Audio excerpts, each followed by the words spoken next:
খুব একটা দুঃখজনক ঘটনায় এলাকায় দাঁড়িয়ে আছি। সুতি থানার অন্তর্গত বাজিতপুর এলাকায় আপনারা সকলে জানেন যে একজন লোক তার নিষ্পাপ 4 জন শিশুকে খুন করে হত্যা করা হয়েছে।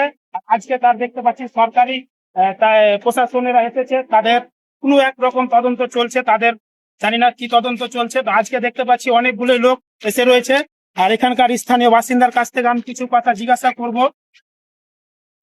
আচ্ছা, এই যে আমরা সোশ্যাল মিডিয়া দেখতে পাই প্রায় বাজিতপুরের এলাকায় ঘটনায় যে একজন লোক তার 4টা শিশুকে হত্যা করে খুন করা হয়েছে, এ নিয়ে যে আজকে কতদিন হতে চললো?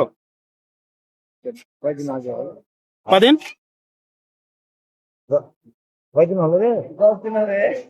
10 দিন হলো। তো আজকে এতগুলো 10 দিন হলো, তো আজকে যে আবার দেখতে পাচ্ছি এতগুলো লোক, কি বলছে প্রশাসন? বাইরের প্রশাসন এসছে, সব চেক আপ করছে, কি দেখছে যে কি তদন্ত করছে, কিছু ক্ষয়ক্ষতি হয়েছে, কিছু হয়েছে।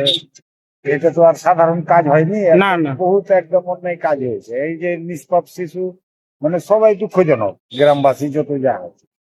এই বিষয় নিয়ে আমাদের আর বলার কিছু নেই, প্রশাসনকে যা বলার বলাছি। হ্যাঁ। প্রশাসন যেটা করার করছে, তদন্ত করছে, দেখছে।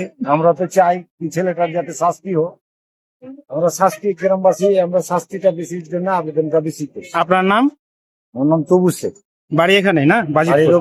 রঘুনাথ।